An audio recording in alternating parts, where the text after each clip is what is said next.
गोपालनंदना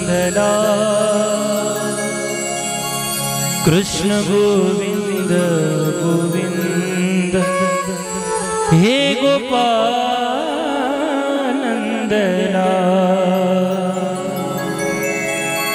श्री माऊली मेरी मात है पिता मेरो श्री तुकाराम इन दोनों के चरणों में प्रभु मेरा कोटि कोटि प्रणाम।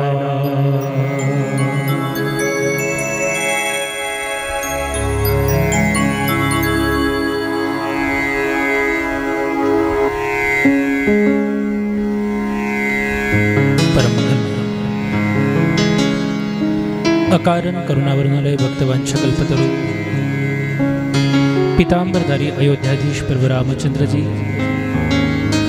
यांचे निश्चिम भक्त श्री हनुमंतराय यांच्या पावन दरबारामध्ये उपस्थित सद्भाविक भक्तजन, भक्तिमती माता, व्यासपीठावर उपस्थित संपूर्ण गुणीजन मंडळी, साऊंड सिस्टीम कार्यकर्ते या सर्वांच्या चरणी विनम्र भावाने अभिवादन करून आजच हे दुसऱ्या दिवसाचं प्रथम पुष्प भगवान कृष्ण कन्हैयाच्या चरणी समर्पित करण्याकरता आपण उपस्थित आहोत। कालाच्या कथा प्रसंगामध्ये आपण पाहिलं आत्मदेव ब्राह्मणाला जो पुत्र मोह झाला होता आणि त्या मोहातून निरसन करण्यासाठी ज्या पद्धतीने स्वतः पुत्र असलेले, ज्या पद्धतीने स्वतः पुत्र असलेले आत्मदेवाचे पुत्र गोकर्ण महाराज, त्या गोकर्ण महाराजांनी आपल्या वडिलांना त्या ठिकाणी उपदेश केला, आपल्या वडिलांना ज्ञान दिलं, परिणामी वडिलांचा सुद्धा उद्धार झाला आणि नवे नवे त्याच गोकर्ण महाराजांनी आपल्या बंधूच्या, आपल्या भावाच्या म्हणजेच धुंदुकारीच्या जो प्रेत योनीला प्राप्त झालाय त्यांचा सुद्धा उद्धार करून टाकला। मुळात ही कथाच उद्धार करणारी आहे आणि उद्धार करणारी कथा ज्या वेळेला एका विशिष्ट व्यक्तीच्या मुखारविंदातून ती श्रवण करायला मिळते ना, त्याने अधिकचा त्याचा फायदा होत असतो, अधिकचा फायदा होत असतो। म्हणून खऱ्या अर्थाने आपण एखाद्या वेळेला हा विचारही करू की पुत्र आहे पण पुत्राने वडिलांना का सांगावं, मुलगा आहे, लहान आहे आणि लहान मुलांनी वडिलांना ज्ञान द्यावं। पण धर्मशास्त्राच्या नियमात थोडासा इको कमी, धर्मशास्त्राचा नियम जर आपण लक्षात घेतला ना तर बघा शास्त्र असं सांगतं एखाद्या वेळेला जर बाप फार वयस्क आहे, मोठा आहे आणि वयस्क असताना सुद्धा पारमार्थिक ज्ञान त्या मुलाकडे, त्या बापाकडे नाहीये, त्या बापाकडे जर पारमार्थिक ज्ञान नसेल तर मला असं वाटते लहान असलेल्या मुलाने सुद्धा बापाला जर परमार्थात जागृत होण्यासाठी सांगत असेल ना तर त्या बापाने त्या मुलाचं ऐकलं पाहिजे, ऐकलं पाहिजे। का? कारण माझं एक नेहमीचं वाक्य आहे बघा, सांगणारा कोण आहे यापेक्षा काय सांगतोय हे जास्त महत्वाचं असतं, हे जास्त महत्वाचं आहे। नाहीतर एखाद्या वेळेला तुम्हाला सुद्धा वाटेल काय महाराज म्हटले तर आम्हाला सांगून राहिले, तुम्ही आमचं अख्खं आयुष्य परमार्थात चाललं, बरोबर आहे। सांगणारं कोण आहे पण नेमकं हे पाहल्यापेक्षा तो काय सांगतोय हे तितकंच महत्वाचं आहे ना, तितकंच महत्वाचं आहे। एखाद्या वेळेला तुम्हाला वाटेल आमचे पांढरे झाले आणि हे आजकालचं पोट्ट आम्हाला सांगेल आता, नाही, मला माहिती आहे ज्ञान तुम्हाला देण्याचं एवढ्या इतपत माझी लायकी नाहीये, पण लहान जरी का असेल ना तुमच्यापेक्षा पण गोष्टी तर ज्ञानाच्या आणि हिताच्या चालू आहेत ना, आणि मग हिताचं जर कोणी सांगत असेल तर माणसाने ऐकलं पाहिजे, हो ऐकलं पाहिजे। कारण प्रत्येकाला कळवळा येत असतो। आजकाल या जगतामध्ये कोणाचं स्वहित, कोणाचं हित करणारा माणूसच तर मिळत नाही। या जगतात सगळ्यात मोठी दुर्लभ गोष्ट ही झाली स्वतःच्या स्वार्थासाठी जगणारे सगळे आपण झालो। आपण शब्द वापरला मी, तुम्ही आले मी आले, 7 दिवसात असं म्हणायचंच नाही आगलावी आम्हाला बोलला म्हणून, आडनावाचा जरी असलो तरी मी लावालावी करत नाही। प्रत्येक जण आपल्या स्वार्थासाठी जगायला लागला, पण फार मोजके लोक आहेत ते दुसऱ्याचं हित जाणतात. आणि सांगू, जे दुसऱ्याचं हित जाणतात ना, त्या लोकांना फक्त एकच शब्द वापरला जाऊ शकतो, ते म्हणजे महापुरुष किंवा संत. संताशिवाय आज दुसऱ्याचं हित साधू शकत नाही. याचा अर्थ आपण आहोत असं नाही, मी संतांच्या बाबतीमध्ये बोलतो आहोत. हे जे काही दिलंयत ना आपल्या पुढ्यामध्ये, हे जे काही ज्ञान आपल्याला दिलंयत ना, हे खऱ्या अर्थाने संतांची उदारत आहे, त्यांचं मोठेपण आहे, मोठेपण आहे. त्यांनी या ग्रंथाच्या माध्यमातून, या साह्याच्या माध्यमातून ही केलेली जनमानसासाठी मदतच आहे. माझ्या जगद्गुरु तुकोबारायांनी किती खडतर जीवन जगलं, किती सायास भोगावे लागले जगद्गुरु तुकोबारायांना. मारलं तो लोकांनी, तरी सुद्धा माझ्या तुकोबारायांनी सहन करून घेतलं. एका ताईने गरम पाणी अंगावर टाकलं, अंगावर गरम उकळतं, गरम पाणी तर आपल्याला रोज लागतं, पण तुकोबारायच्या अंगावर उकळतं पाणी टाकलं, तरी माझ्या तुकोबारायांनी त्यांचा अहिताचा विचार नाही केला, नाही विचार केला. उलट त्यांनी फक्त एकच सांगितलं, जडे माझी काया लागला बनवा,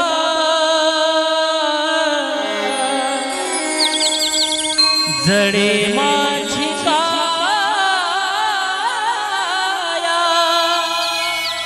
लागला बनवा, धावरे केशवा माय बापा, माय बापा, धावरे केशवा माय बापा. त्याच्या मागचं कारणच आहे, स्वतः त्यांच्या जीवनामध्ये कष्ट त्यांनी भोगले. उपवास पारणे राखीला दारवंटा, केला भोगवटा आम्हाला गीत. कधी कधी विचार पडतो, कधी कधी विचार पडतो, ज्या जगद्गुरु तुकोबारायांनी अभंग लिहिण्यासाठी, ते सांभाळण्यासाठी स्वतःच्या देहाला झिजवलं, मार सहन केला, त्या जगद्गुरु तुकोबारायच्या एका एका अभंगावर महाराज लोक बंगले आणि गाड्या घ्यायला लागलेत, एका एका अभंगावर. हे तुकोबारायांनी दिलेलं दानच आहेत ना आपल्याला. स्वतः मात्र त्यांनी कष्टात जीवन घालवलं. आज त्या अभंगाच्या भरोशावर आज आमची ही जीवन चालतायत. वास्तविक पाहता ज्या अभंगाच्या भरोशावर आम्ही सुखी जीवन जगतोय, तो अभंग लिहिण्यासाठी माझ्या तुकोबारायला किती सायास घडले असतील, त्यांचे जीवन त्यांनीच जाणावं. आम्ही तर फक्त इतिहास वाचू शकतो. म्हणजे हे सगळं सुपूर्त करण्यासाठी त्यांनी स्वतःचे जीवन त्या ठिकाणी व्यतीत केलं समाज हितासाठी. का ते व्यतीत करणार नाही, त्याच्या मागचं दुसरं कारणही सांगेन. संत तर आई आहेत ना, तुम्ही संत माय बाप कृपावंत. आणि माय जर म्हटलं असेल, बाप जर म्हटलं असेल, तर लेकुराचे हित वाही माऊलीचे चित्त. संत मुळात आई स्वरूपाने असतात, बाप स्वरूपाने असतात. मी तर माय बापापेक्षा सुद्धा मोठी उपमा त्या ठिकाणी संतांना देईल. का? कारण केले उपकार सांगू मी काय, बाप न करी ऐसे माय, धर्म त्याचा देखिले पाय, दिले अभय अक्षय वरदान गा. हे संत आपल्याला एवढं काही देऊन जातात ना, का त्या संतांचं देणं आयुष्यभर सुद्धा पुरत नाही, कमी पडत नाही, कमी पडत नाही. एवढं हित त्या ठिकाणी संत करून ठेवतात. कुठल्याही संतांच्या संबंधामध्ये तुम्ही विचार करून घ्या. माझे वेदशास्त्र संपन्न वासुदेवजी महाराज असोत, समर्थ सद्गुरु सगारा महाराज असोत, सद्गुरु श्रीराम महाराज असोत, समर्थ सद्गुरु श्री गजानन महाराज असोत. अरे किती संत जीवन झिजवणारे आहेत. माझ्या सद्गुरु गजानन महाराजांनी स्वतःच्या अंगावर ऊसाला मारून घेतलं, पण त्यांना उलट पक्षी ऊसानं मारलं नाही, तर तोच ऊसाचा रस पिळून त्यांना लोकांना पाजलात. म्हणजे सद्गुरु गजानन महाराजांनी स्वतः मात्र आघात सहन केले. त्या ऊसाच्या कांड्यांना स्वतःच्या पाठीवर मारून घेतलं, पण तरी सुद्धा माझ्या महाराजांनी त्यांना त्याच ऊसाचा रस पाजला. मला वाटतं हेच संत असतात, हे संत असतात की जगाचे आघात सहन करतात, तरी सुद्धा समाज हिताचा विचार करतात, त्यांच्या कल्याणाचा विचार करतात. मी तुम्हाला सांगू, त्यावेळेला हयातीत होते गजानन महाराज, तेव्हाच महाराज सगळं चांगलं करत होते असं नव्हे. मी तर आजही सांगतो, समर्थ सद्गुरू श्री गजानन महाराजांचा दरबार एक असा दरबार आहे की त्या दरबारामध्ये दुःखी पीडित असलेला कोणी जरी गेलात ना, तरी महाराज त्या व्यक्तीचं जीवनातलं दुःख नाहीसं केल्याशिवाय राहत नाहीत. एवढं श्रेष्ठ भगवंताचं आहे. मी तुम्हाला त्याही पेक्षा सांगेन, एखाद्या वेळेला तुम्ही शेगावला नाही जाऊ शकत ना, त्या समर्थ सद्गुरू श्री गजानन महाराजांच्या दर्शनाला तुम्ही शेगावच्या भूमीत नाही पोहोचू शकत, तुम्हाला सांगेल, तुम्ही ज्या ठिकाणी आहात त्याच ठिकाणची माती घ्या, आपल्या कपाळाला लावा आणि कपाळाला लावता लावता फक्त गण गण गणात बोते हा मंत्र जप करा. मी खरंच सांगतो, तो मातीचा कण सुद्धा, ते मातीचं ढेकूळ सुद्धा त्या ठिकाणी महाराजांचा अंगारा झाल्याशिवाय राहणार नाही आणि आपलं दुःख नाहीसं केल्याशिवाय राहणार नाहीत. एवढं श्रेष्ठ पण माझ्या बाबांचं आहे. वाजवत जासान तसे एकदम मस्त मोकळे वाजवत जा, असे कुरमईत नका वाजव. मी वाट पाहून राहिलो टाळीचे. कधी कधी वक्त्याला असं वाटतं तुमच्या टाळीचा प्रतिसाद भेटला की चांगलं वाटते, नाही का? बाबांनी सुरुवात केली. मी खरंच सांगतो, समर्थ सद्गुरू श्री गजानन महाराज, संत महात्मे हे कुठलंही असोत, या संतांचं काही देणं वेगळं असतं. म्हणून मी विनंती करेल, एखाद्या वेळेला जर तुम्हाला असं वाटतं की आपल्याला जीवन सुखी घालवायचं आहे, आपल्या दुःखातले कष्ट मिटवायचे आहेत, त्या कष्ट मिटवण्यासाठी तुम्ही फक्त सद्गुरू गजानन महाराजांच्या दरबारात जा. बाबा बघा दुःखाचं निरसन केल्याशिवाय राहणार नाहीत. का? कारण त्यांचं दरबार ते द्वारच तसं आहे. राष्ट्रपुत्री,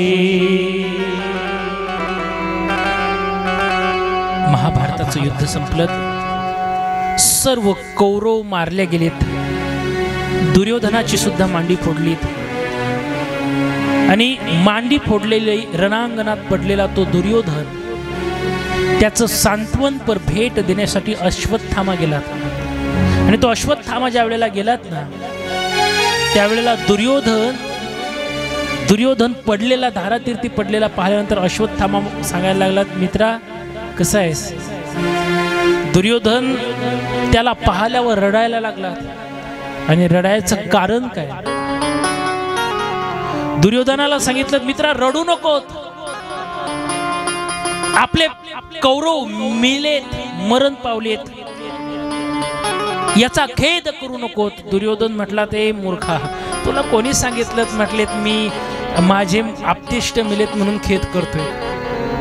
दुर्योधन बोलतोय, अश्वत्थामा, मी माझे 100 कौरव मेलेत म्हणून दुःख करत नाहीये. मला खरं दुःख हे आहे की पांडवाचा एकही मेला नाही. हे खरं माझं दुःखाचं कारण आहे. माणसाचं जीवन असंच आहे का? लोक आजकाल स्वतःच्या दुःखानं जितके दुखी नाहीत ना, तितके दुसऱ्याच्या सुखाला पाहून दुखी आहेत. नेमकं याचंच कोण चांगलं होतं? तर आम्ही काय बिघडवलं देवाचं? अरे त्याच्यासाठी देवासाठी झिजावं लागतं, सत्कर्म जीवनात करावा लागतो. दुसऱ्याच्या संपत्तीवर, दुसऱ्याच्या व्यावहारिक सुखावर तुम्ही का जळताय? का जळताय? एक 8 दिवसाआधी मी एक वाक्य बोललो, युट्यूबला फार फेमस झालं. ते दुसऱ्याचं पाहून आपण कशाला दुःखी व्हायचं? दुसऱ्याचे मकान पाहून थोडी ना आपली झोपडी जाळायची असते, नाही जाळायची. त्याचं त्याच्या भाग्यानं चांगलं होते, आपलंही होईल. पण लोक स्वतःचं घर सोडून देतात, दुसऱ्याच्या विचारांनाच जास्त पागल होऊन राहिले. त्याचं कोण तो त्याचं वाईट चित्त म्हणूनच तो बिघडतोय, दुसरं काहीच कारण नाही. त्याचं चांगलं होऊ द्या ना, तुम्ही कशाला? लोकांचा फार हा विचार व्हायला जातो.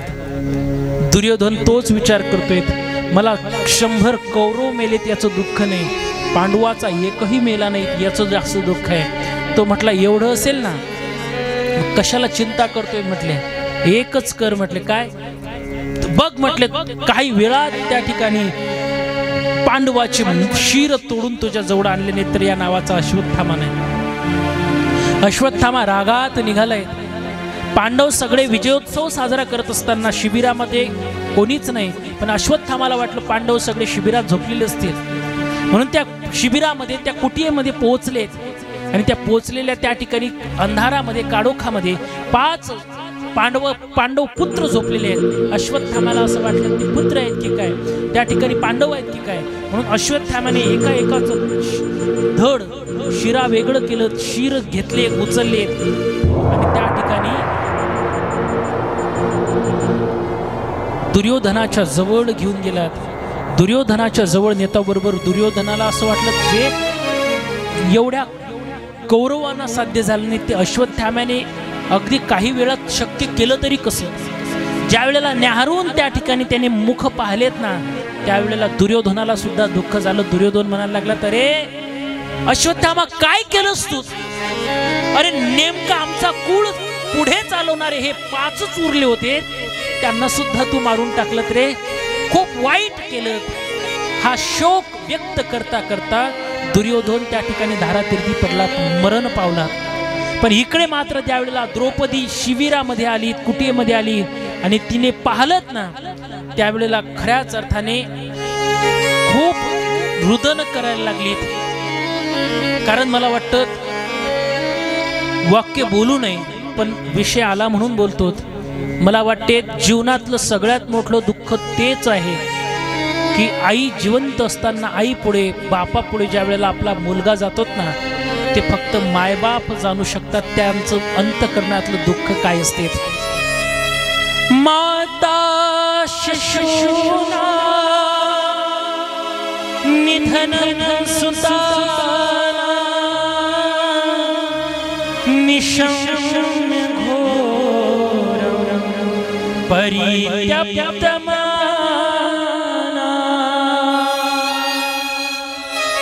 तदा रुदं भाष्यकला कुलाक्षी तासाद्वयना किरीटमानी.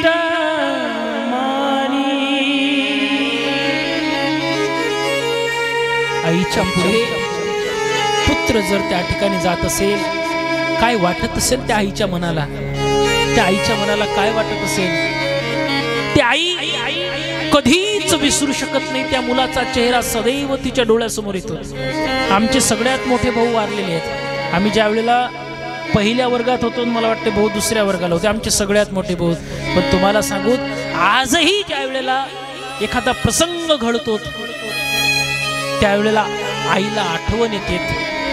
कारण आई असते ना, ती आई असते. द्रौपदी अंतःकरणामध्ये दुःख व्यक्त करते, काय झालं माझ्या मुलासोबत, काय घडून गेलं ते.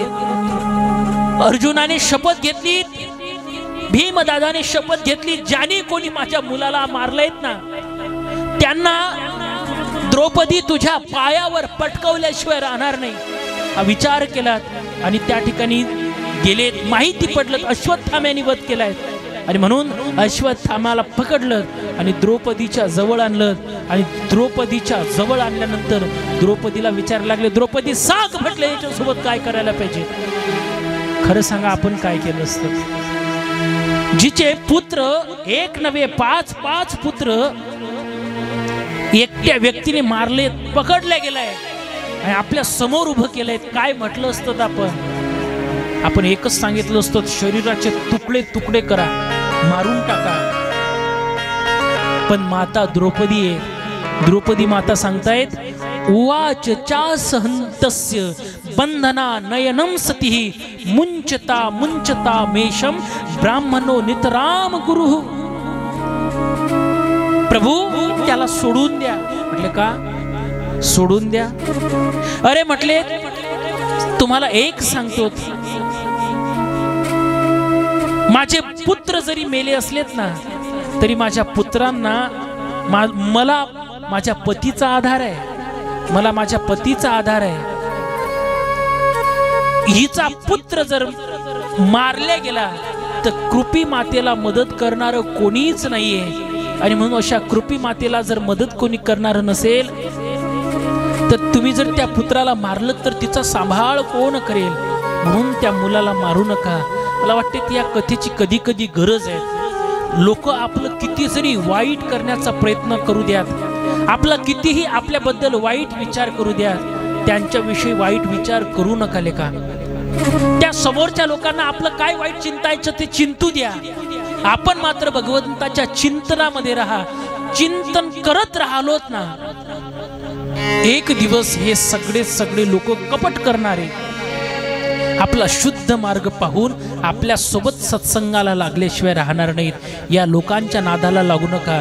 नादाला लागायचं असेल तर भगवंताच्या लागा, भगवंताच्या लागा. हे काय, हे सगळं आपल्याला कधी जगू देणार नाहीत. मी काल बोललोय, म्हणून भगवंताला जवळ केलं पाहिजे. बघा, द्रौपदी मातेने शब्द वापरल्यामुळे अर्जुन म्हटलात नाही, पण माझ्या पुत्राचा वध केलात ना. भगवंताच्या मध्यस्थीने मारायचं का नाही मारायचं हा सगळा विचार सोडून आता मात्र अश्वत्थाम्याच्या कपाडावर असलेला मणी, नीलमणी काढलात आणि त्याला तसंच तो मणी काढून त्याला मृत्यूदंडाप्रमाणे करून दिलं. आणि भगवान परमात्म्याला त्या ठिकाणी त्यांनी सोडून दिलं. पण ज्या वेळेला सोडून दिलत ना, अश्वत्थाम्याला त्याचा सुद्धा हा राग आला. अश्वत्थामा विचार करतोय माझा अपमान केला. अश्वत्थामा तिकडे गेल्यानंतर सुद्धा त्यांनी त्याची वाईट वृत्ती सोडली नाहीत. कधी कधी मला प्रश्न पडतो, दुर्जन लोक, दुष्ट व्यक्ती जर त्याची वाईट दृष्टीचा त्याग करत नसतील तर चांगल्या लोकांनी चांगल्या वृत्तीचा त्याग का करावा? वाईट लोक जर स्वतःचा वाईटपणा सोडत नसतील ना, तर चांगल्या लोकांनी आपला चांगलेपणा कधीही सोडायचा नाही. काही लोकांचा पण असेल की आम्ही कथेत येणारच नाही, कथा ऐकणारच नाही, कीर्तन ऐकणारच नाही. मग ऐकणाऱ्यांनी सुद्धा घरात का बसावं? त्यांनी सुद्धा त्यांची परमार्थिक वृत्ती त्यागू नये, त्यांनी परमार्थामध्ये आलं पाहिजे.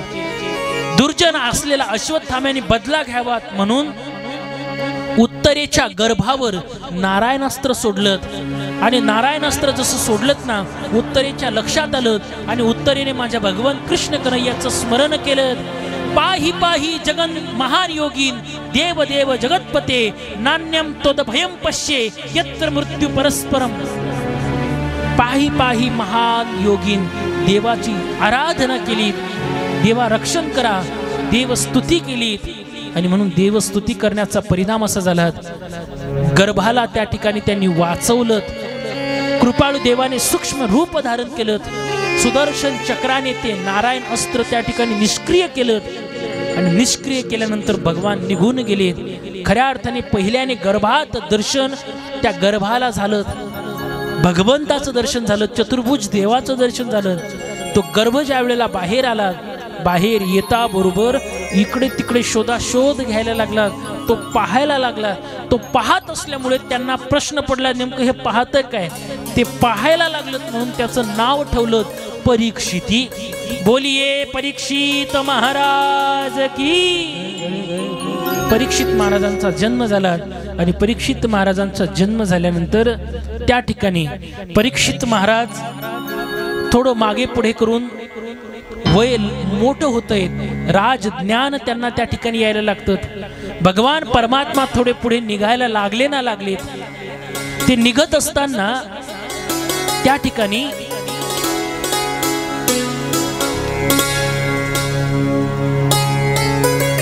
धर्मराज भगवंताच्या जवळ येतात. आणि भगवंताच्या जवळ आल्यानंतर भगवान परमात्म्याला विनंती करतात, प्रभू तुम्ही जायचं नाही. म्हटले का?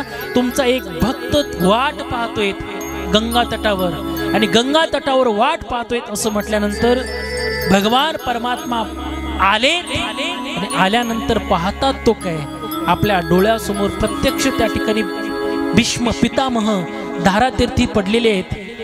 त्या ठिकाणी शरपंजरीवर पडलेले ते भीष्म पितामह पाहिलेत. भीष्म पितामह पाहिल्यानंतर त्यांनी सांगितलं, पितामह कशासाठी मला आमंत्रण दिलं, कशासाठी बोलावलं? त्यावेळेला सांगितलं, कन्हैया माझा अंतिम क्षण जवळ आलेला आहे, अगदी शेवट जवळ आलेला आहे. माझी तुला फक्त एक विनंती आहे, माझा आता प्राण जाणार आहे, फक्त तो प्राण जात असताना माझी एक विनंती आहे, मला तुला पाहत माझा देहत्याग करायचा आहे, तेवढी माझी इच्छा पूर्ण कर. त्याच्या साक्षीने त्या ठिकाणी स्वतःचा देहत्याग केला. देहत्याग केल्यानंतर ज्या वेळेला भगवान निघायला लागलेत, निघायला लागल्यानंतर माता कुंतीने भगवंताला थांबवलं. थांबवल्यानंतर भगवंताला एकच विनंती केली, भगवंता मला दुसरं काही नकोय, मला तुला द्यायचंच असेल ना तर मला खरंच अंतःकरणापासून माझी एक इच्छा आहे, मला दुःख दे. दुःख मागतायत कुंती माता. का दुःख मागितलं? त्या दुःख मागायच्या मागचं कारण सुद्धा हे आहे, माणसाला भगवंताचा आठव जर कशात येत असेल तर तो दुःखात येतो, दुःखात येतो. इतरत्र वेळेमध्ये माणूस भगवंताचं संकीर्तन करणार नाही, पण दुःख आलं का मात्र भगवंताचं संकीर्तन करतो. म्हणून त्या ठिकाणी दुःख मागितलं आणि ते दुःख मागितल्याचा परिणाम भगवंता सुद्धा आत्यावर अत्यंत गहिवरून गेलेत. आत्याची इच्छा पूर्ण केली. ती मागणी मागितल्यानंतर मला वाटते आपल्याला हे जीवनामध्ये हेच समजण्यासाठी अत्यंत महत्त्वाचं आहे, देवाला आपण मागायचं काय. कधी कधी देव आपल्या भक्ताला संसार करू देत नाही, त्याच्या मागचं कारणच आहे, त्याला असं वाटते याला जर संसार करू गेलात, याला जर चांगले दिवस आणलेत आणि हे जर अच्छे दिन आने के बाद अगर हमें भूल जाए तो क्या करेगा, इसलिए अच्छे दिन आने ही दे नहीं रहा, बस अच्छे दिन का चॉकलेट हमें देते हैं. हा विचार अत्यंत महत्वाचा आहे.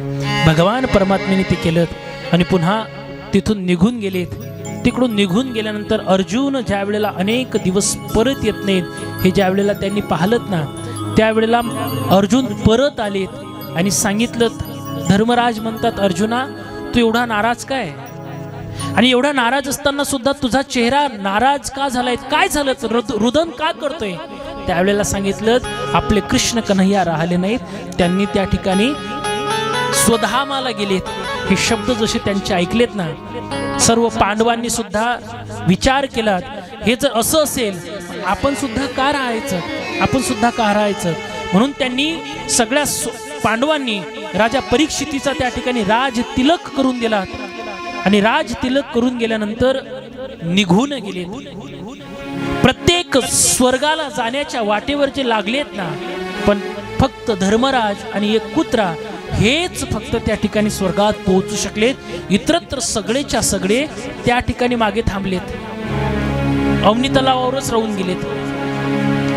पण हे सगळे निघून गेल्यानंतर इकडे मात्र राजा परीक्षिती नव्याने आपल्या हाती सत्ता आल्यामुळे आता आपल्या राजकारभार कसा चालतोय हे पाहण्याच्या उद्देशाने संपूर्ण सृष्टीचं त्या ठिकाणी राज्याचं भ्रमण करायला लागलेत. आणि ते भ्रमंती करत असताना त्यांचं एका ठिकाणी पाहिलं, एक गाय आहे, एक बैल आहे आणि त्यांना कुठला तरी एक राजा मारतोय. हे ज्या वेळेला त्यांनी पाहिलं ना, त्यावेळेला परीक्षितीला खेद वाटलं की माझ्या अशा राज्यामध्ये गायीचा वार्तालाप चालू आहे, बैल असताना तो एका पायावर उभा आहे, त्याचे बाकीचे पाय तोडले गेलेत, असं का झालं. त्यावेळेला त्यांनी परीक्षिती महाराजांनी त्या असलेल्या त्या राजाला आवाज दिला, सांगितलं, हे तत्र गो मिथुनम राजा हन्यमान मया यवन, माझ्या राज्यातून इथून तू निघून जा, नाही तर दंडंच हस्तश्च वृषलम.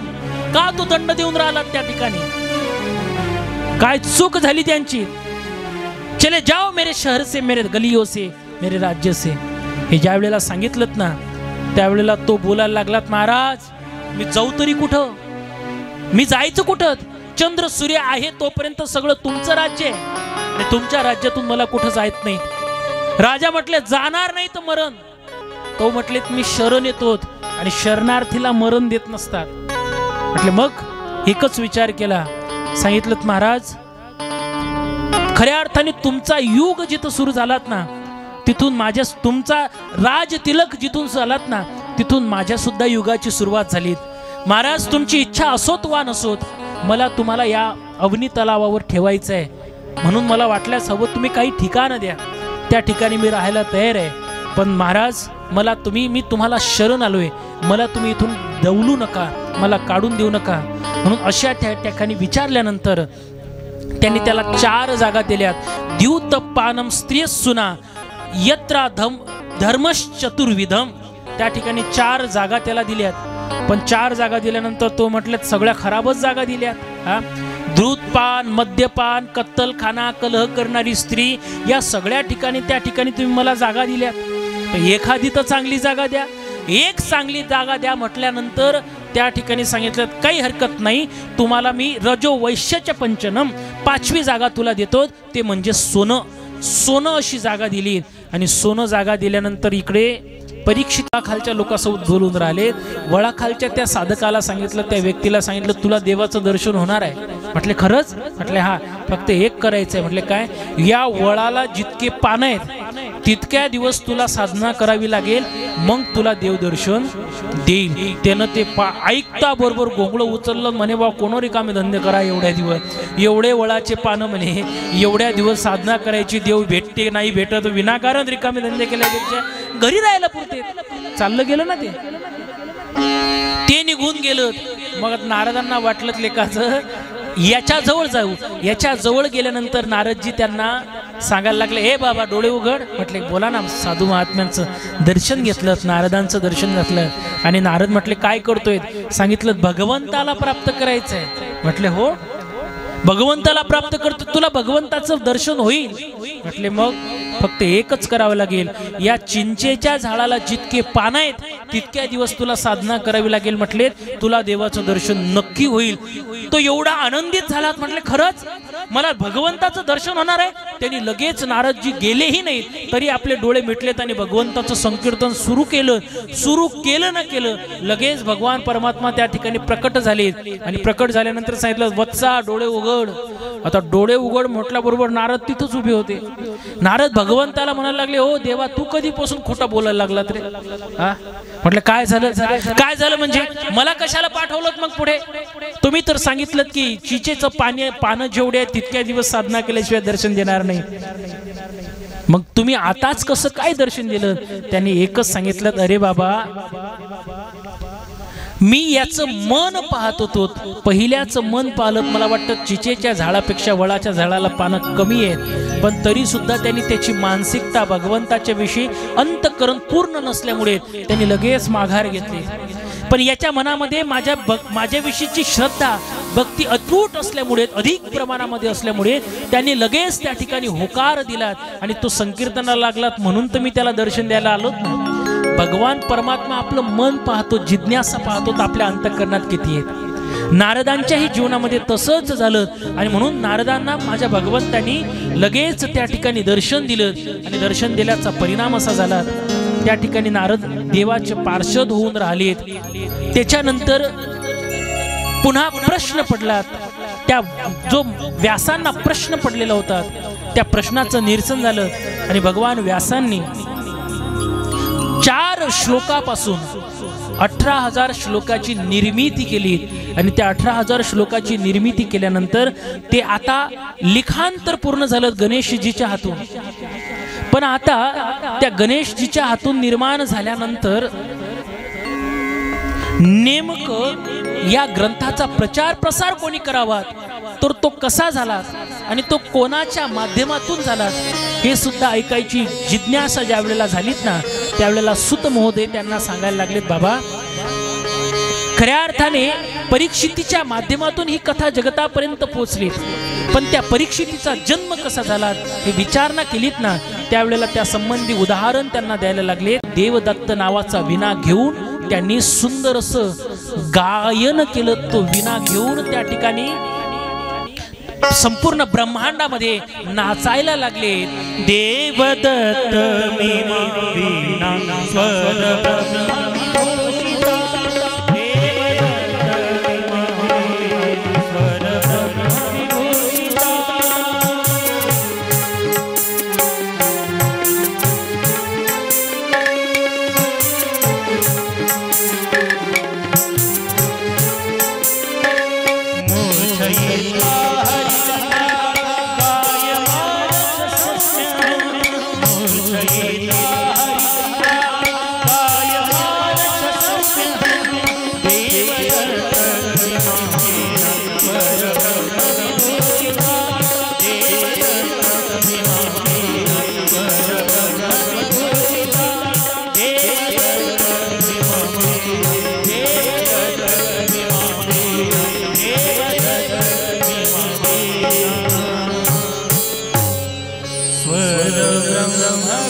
विणा नावाचा विणा मिळाला आणि त्यांनी गायन सुरू केलं. भगवंताची भेट झाली. पण सांगितलं या जन्मात देवाची भेट नाही, भगवंताचा पार्षद बनला कसा? भगवंताची हीच तर लीला आहे. भगवान परमात्मा आपलं मन पाहतो हे काय करतात. दोन लोक भक्ती करून राहिले होते. दोन लोक, एक चिचीच्या झाडाखाली उभा होता आणि एक वळाच्या झाडाखाली उभा होता आणि दोघंच्या दोघंही भगवंताच्या भेटीसाठी साधना करत होते. भगवंताच्या भेटीसाठी साधना करत असताना तेरा दर तो हकीकत में दुखियों का सहारा है. तेरा दर तो हकीकत में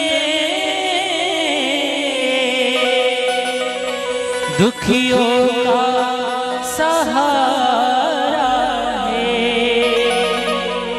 दरबार तेरा बाबा हो, दरबार तेरा बाबा जन्नत का नजारा है. माझ्या समस्त सद्गुरू श्री गजानन महाराजांचा दरबार म्हणजे दैन्य दुःखाने पीडित असलेल्या लोकांना दिलेला आसरा आहे, सहारा आहे. खरंच या संतांच्या जीवनाचा विचार जर केला तर स्वतःसाठी नाही जगलेत हो, स्वतःसाठी नाही जगलेत. येतो हिताचा कळवळा, बुडत हे जन न देखवे डोळा. येतो कळवळा म्हणून या, हे दुसऱ्याच्या साठी जगलेत. आणि म्हणून आज त्यांचं नाव आहे, आज त्यांचं नाव आहे. आज समाजामध्ये जर त्यांना पूजनीय का ठरत असतील त्याच्या मागचं कारण आहे त्यांनी जगाचा विचार केला, स्वतःचा नाही. म्हणून जगत हिताचा विचार करणाऱ्या लोकांचं समाजाने ऐकलं पाहिजे. ते ज्ञानाचं सांगतात, ते हिताचं सांगतात. आणि म्हणून हिताचं सांगणारा जर लहान जरी असला तरी ऐकलं पाहिजे. आता मला माहिती आहे तुमच्या गावातले लहान लहान मुलं टाळ घेऊन मस्त उभी राहतात, हरिपाठात म्हणाव किंवा कीर्तनामध्ये टाळ घेऊन उभी राहतात. आणि मग हे 12 वर्षाचं मूल जर समजा कीर्तनात टाळ घेऊन उभं राहत असेल आणि 85 वर्षाचा म्हातारा झाला, त्यांनी कधी हे मंडपही पाहिलं नसेल किंवा त्यांनी जर गळ्यात टाळही घेतला नसेल, अशा व्यक्तीला जर ते 12 वर्षाचं तो मुलगा जर त्या आजोबाला सांगत असेल, आजोबा तुम्ही टाळ हातात घेतला पाहिजे, गळ्यात घेतलं पाहिजे, कधीतरी हरिपाठाला गेलं पाहिजे, कधीतरी कीर्तनात बसलं पाहिजे, तर मला असं वाटतं त्या म्हाताऱ्याने त्या मुलाचं ऐकलं पाहिजेत. का? कारण ते मूल जरी सांगणार असलं तरी मात्र हिताचं सांगतोय. हिताचं सांगणारा कोण आहे याच्यापेक्षा काय सांगतोय हे अत्यंत महत्वाचं आहे. म्हणून हा विचार या ठिकाणी लागू होतो. खऱ्या अर्थाने आत्मदेवाला सांगणारा मुलगा गोकर्ण मुलगा आहे, पण तरी सुद्धा जे सांगतायत ना ते हिताच आहे. म्हणून त्यांनी मुलाचं ऐकलं आणि स्वतःचा उद्धार करून घेतला. बापाचं साधनेचं जोर ज्या वेळेला कमी पडतं त्यावेळेला पुत्रच त्याला बाहेर काढत असतो. म्हणून धर्मशास्त्राच्या नियमानुसार पू नावाच्या नरकातून काढणारा पुत्र असतो, पुत्र आहे. म्हणून या पुत्राने आपल्या वडिलाचाही उद्धार केला, नवे भावाने सुद्धा उद्धार केला. अशी ही सुंदर भागवत कथा आहे. पण त्या ठिकाणी प्रश्न पडलात की नेमकी ही सुंदर भागवत कथा एवढी गोड का झाली? त्या गोड करण्याच्या मागचं कारण सुद्धा सांगितलं. या कथेला मुख जे लागलत ना ते शुकाचं लागलत. म्हणून शुकनाम पोपट. एखाद्या वेळेला एखाद्या पेरूच्या झाडावर म्हणा किंवा कुठल्याही एखाद्या वृक्षावर, आंब्याच्या झाडावर आपण त्याला काय म्हणतो, शाक म्हणावं, किंवा एखाद्या पोपटाने ज्याही फळाला तोंड लावतात ना ते फळ कसं होते, गोड होते, त्या फळाला मिठास येते. मग या शौनकादी महात्म्यांना प्रश्न पडला एवढं हे फळ गोड कसं झालं? तर त्यांनी सांगितले बघा, ते गोड व्हायला कारण आहे निगम कल्पतरोर गलितं फलं सुखमुखा द्रवसर पिबत भागवत रसमाल मुहुर्मुहु रसिका भुवि भाविका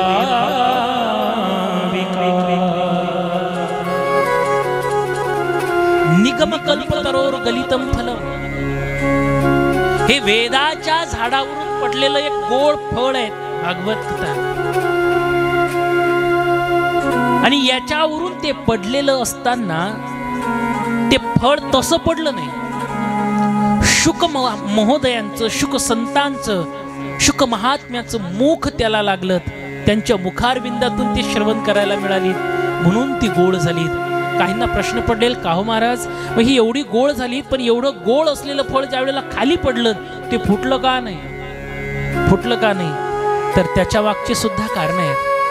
त्याच्या मागे सुद्धा कारण आहेत. एकतर ते फळ डायरेक्ट खाली आलं नाही, ते स्टेप बाय स्टेप आलं. एक एक पायरी चढत उतरत आलं, एक एक पायरी उतरत आलं. ते आधी नारदांना मिळालं, संकादिकांच्याकडून नारदांच्या जवळ आलं, नारदांकडून त्या ठिकाणी व्यासांच्या जवळ आलं, व्यासांजवळून ते शुक महोदयाजवळ आलं, शुक महोदयाच्या फांदीवरून ते खाली पडलं. लगेच त्या ठिकाणी शौनकादी ऋषी सुत महोदयांच्या जवळ पडलं. तिथून ते परीक्षितीच्या माध्यमातून आपल्यापर्यंत पोहोचलं. ते फळ डायरेक्ट खाली आलं असतं तर पडलं असतं, फुटलं असतं. पण ते न फुटायच्या मागचं कारण आहे ते स्टेप बाय स्टेप एक एक पायरी खाली उतरत उतरत आलं म्हणून ते फुटलं नाही. आणि ते आज आपल्यापर्यंत येऊन पोहोचलं. बरं, हे आपल्यापर्यंत जे आणून पोहोचवलं ना, तर त्या पोहोचवण्याच्या मागचे सुद्धा अनेक कारणं आपल्या डोळ्यासमोर असतात. आपल्या या संत महात्म्यांनी जी ब्रह्मसूत्र कथा आयोजित केली, त्या ब्रह्मसूत्राचा हेतूच हा होता की जनमानसांच्या पर्यंत पोहोचायचं. बरं, आता जनमानसापर्यंत पोहोचायचं म्हटलं म्हणजे कशासाठी? तर त्यांना जीवाचं कल्याण करायचा इच्छा होता. जीवाचं कल्याण. जीवाचं कल्याण कशात आहे? आपलं कल्याण कल्याणम मध्ये नाही. कल्याणम हा शब्द तिकडच आहे नाही का? कल्याणम मध्ये जर हित असतं तर कल्याणम झाल्यानंतर सुद्धा कल्याण करण्यासाठी फिरलंच नसतेत ना, नाही का? कल्याणम झाल्यानंतर उलट माणसाला जास्त काळजी पडते नाही का? उलट जास्त चिंता सतावते, आता काय करायचं. हा, म्हणजे ते एक म्हण आहे हिंदीमध्ये, हा लाडूच असा आहे, खातो तो सुद्धा पस्तावतो, नाही खात तो सुद्धा पस्तावतो. प्रत्येकाला वाटतं संसारिक जीवनामध्ये आपलं कल्याण असू शकतं, विवाह झाला म्हणजेच आपलं कल्याण होईल. बाबा, ते कल्याण नाही, ती भिवंडी आहे. त्याच्यात आपलं कल्याण होऊ शकत नाही. कल्याण करावं असं वाटत असेल ना, तर काही धर्मशास्त्राने नियम सुद्धा लागू केलेत, ते सुद्धा ऐकलं पाहिजेत. कुठले नियम आहेत बुवा? कल्याण व्हावं जीवाचं असं जर माणसाला वाटत असेल तर त्याने एक करावं. शतम विहाय भोक्तव्यम, सहस्त्रम स्नानमाचरेत, लक्षम विहाय दातव्यम, कोटिम तत्वा हरिम भजेत. 100 कामं सोडून माणसानं जेवण करावं. तुम्ही म्हणसान महाराज हे जमलं, आता याच्यासाठी तर आमची खटाटोप चालू आहे, हेच तर पाहिजे आम्हाला.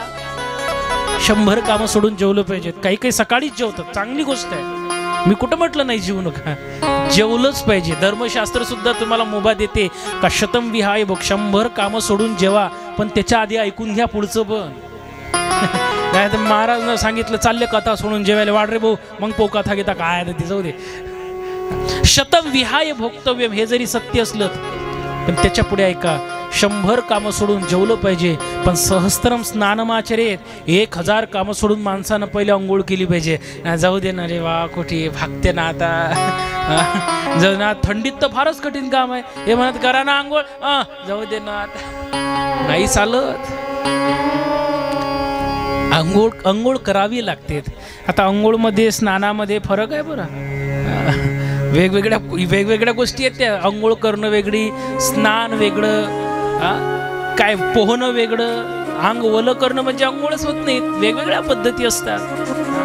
अंघोळ करताना सुद्धा नियम आहे. कोणतं गाणे म्हणायचे?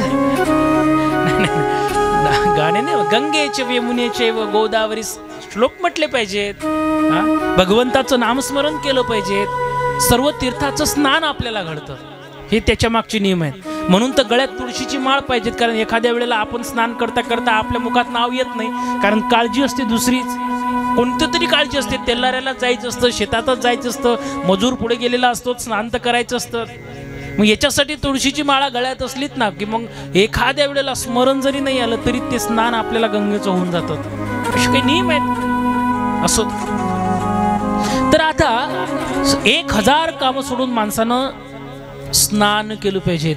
त्याही पेक्षा पुढे सांगितलं 1000 कामं सोडून जशी अंघोळ केली पाहिजेत ना, त्यानंतर लक्षम विहाय दातव्यम, 1,00,000 कामं सोडून माणसानं दान दिलं पाहिजे. 1,00,000 काम सोडून आता थांब ना बापा, आता तो सप्ताह लागला, देऊ ना आता शेवटच्या दिवसा. लोक कोण शेवटच्या दिवस लोक देतात? का दिवस लोक देतात? कसं काय टाळू शकतात तुम्ही? माझे नेहमीचे शब्द तुमच्या पाठ असतील. बहुतेक आमची तर कथा एवढी तुमच्या डोक्यात बसली आता की सगळंच नाही का.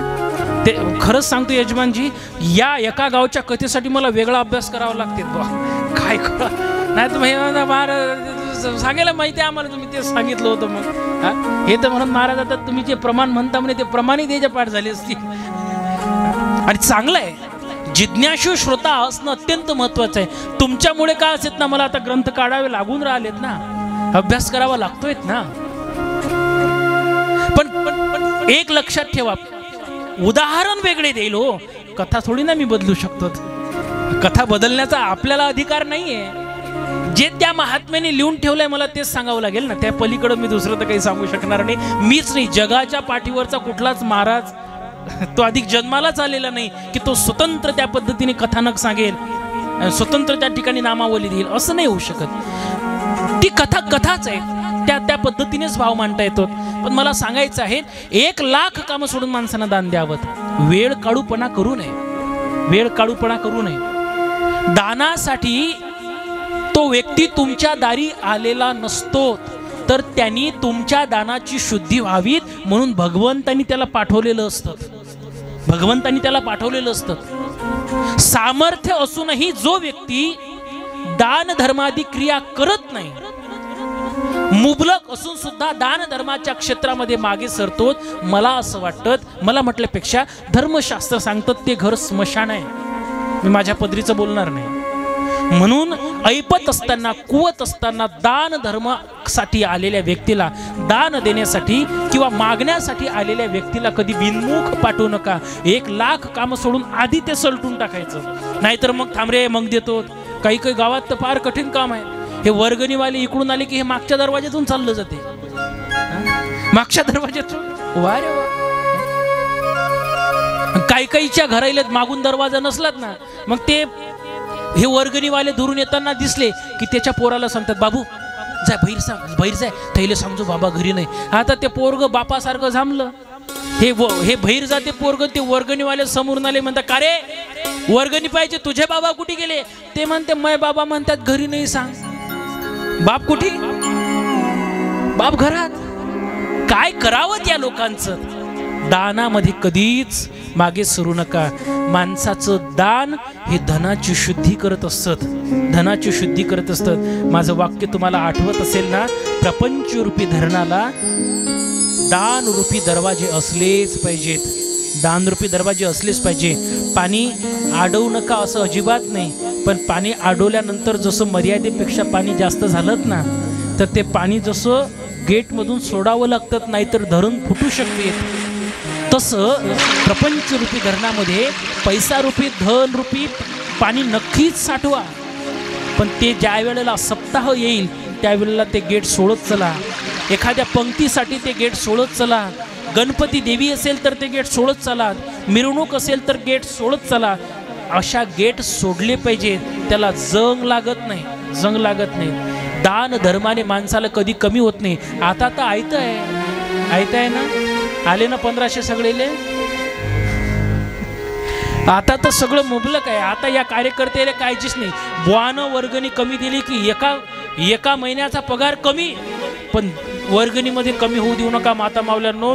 मजाकने सांगत, इमानदारीनं सांगतो, तुम्ही इकडे जास्त दिलं की तो मोदी आबा तिकडून वाळवायला लावते तुमचे पैसे. काही ना काही रूपाने आता 3 भेटणार आहेत की नाही. देवासाठी काय कमी येतो. मी सांगू तुम्हाला, आमच्या गावाच्या जवळच गाव आहे पलसोडा म्हणून, तिथं माता माऊल्यांनी सप्ताह केला नवरात्रीमध्ये. लाडकी बहीणच, मी काही प्रचार प्रसार करण्यासाठी आलो नाही, बघा बरं. लाडकी बहीण नवदुर्गा उत्सव मंडळ त्यांनी स्थापन केलं. ते स्थापन केल्यानंतर त्या सगळ्या माता माऊल्यांनी त्या महिन्यात काय मला वाटते 3000 मिळाले होते. त्यांनी ते जमा केले. तर इतका भव्य स्वरूपाचा सप्ताह केला. मी तुम्हाला करा मी असं म्हणत नाही, पण मला वाटते याच्या आधी तुम्हाला आशा होती का पैशाची मिळणार म्हणून. ते 1500 मिळवण्यासाठी कधीतरी मेहनत करावी लागत होती ना. मग अशी मेहनत, असं कार्य करताना जर आपल्याला भगवंताच्या कृपेने फुकट मिळालं असेल तर त्या देवाच्याच कार्यासाठी मागे कशाला सरायचं. बुवानं कमी केलं की सांगायचं तू जाय मी देतो म्हणा मागून. मागे सरू नका. खरंच सांगतो वाळते. तुम्ही जर इतकडे वर्गणी चांगली ठेवलीत ना, भगवान परमात्मा सुद्धा सांगत असतात मज कारणे भाव जैसा तैसाच मी तया कारणे. तुम्ही माझ्यासाठी, तुम्ही काय एक म्हण आहे ना, तुम्ही 1 रुपया दोगे हो किती 10 लाख देगा. 1 रुपयात ही कुठली राजा आहे. ही स्कीम कोणती आहे, कोण्या ठिकाणी भेटते. एका लोक 10 रुपया दोगे 1 लाख देगा 10 लाख देगा. कोणी सांगितलं. हे फक्त भगवंताच्या दरबारामध्ये शक्य होऊ शकतं. भगवान परमात्म्याचं देणं दिसत नाही पण जाणवत नक्की असतं. ते अनुभव घेणारा व्यक्ती पाहिजेत की हे झालं ते भगवंताच्या कृपेमुळे झालं. म्हणून मी सांगेल, दानामध्ये मागे सरू नका. दानामध्ये मागे सरू नका. आहे त्या वेळेला संधी आहे, त्या संधीचं सोनं करा. आहे त्या वेळेला आपल्या धनाची शुद्धी करण्यासाठी अत्यंत निस्सीम भावनेने अंतःकरणपूर्वक त्या ठिकाणी दिलं पाहिजेत. भगवंताला दिलं पाहिजेत, साधू संतांना दिलं पाहिजेत. हे त्याच्यासाठी, हे तुम्हाला काही वेगळं सांगण्याची गरज नाही रे का. लक्ष्य विहाय दातव्यम, पण त्याच्याही पुढे महत्वाचं सांगितलंय. कोटीम तत्वा हरिम भजेत. 1 कोटी कामं सोडून हरीचं चिंतन केलं पाहिजेत, देवाचं स्मरण केलं पाहिजेत. आता आपण देवाचं स्मरण म्हटलं म्हणजे जमतच नाही ना. मला खरं सांगा, आता आमच्या वडीलधाऱ्यांना जर आम्हाला गाडीवर कुठं जायचंय तर गाडीवर जाताना गाडी हँडल सांभाळावं लागतं हातानं. किक मारायचं कामही पडलं तर पायानं, गेअर टाकायचं काम पडलं तर पायानं. तोंडाला काम तरी काय आहे. त्या तोंडाला जर काही काम नसेल तर मला वाटते ते गाडी चालवताना सुद्धा आमच्याच्यानं चिंतन होऊ शकत नाही का. आम्ही भगवंताचं स्मरण करू शकतो ना. मला खरं सांगा, स्वयंपाक करताना कशानं करावं लागतो. तोंडानं नाही, कशानं, हातानं करतो. मळायचं असेल तर हातानं मळतो. उंडा करायचं केला, पोळी लाटायची असेल तर हातानं लाटतो. तोंडाला काय काम आहे. मग तुला म्हणून सांगते, दुसरीला सांगू नको. एवढं केल्यापेक्षा जर देवाचं चिंतन केलं तर काय हरकत आहे. भगवंताचं संकीर्तन होईल, भगवंताचं नामस्मरण होईल, अन्नावर चांगले संस्कार पडतील, लोकांचे विचार सुद्धा त्या पद्धतीने होत असतात. म्हणून लाख कामं सोडून 1 कोटी कामं सोडून माणसानं भगवंताचं चिंतन केलं पाहिजे, चिंतन केलं पाहिजे. सांसारिक विषयासाठी तर आपण गुंतून राहणारच आहोत, पण एक लक्षात घ्या, तुम्ही जर आज या भगवंताचं नामस्मरण केलं नाही तर मग करसान कधी.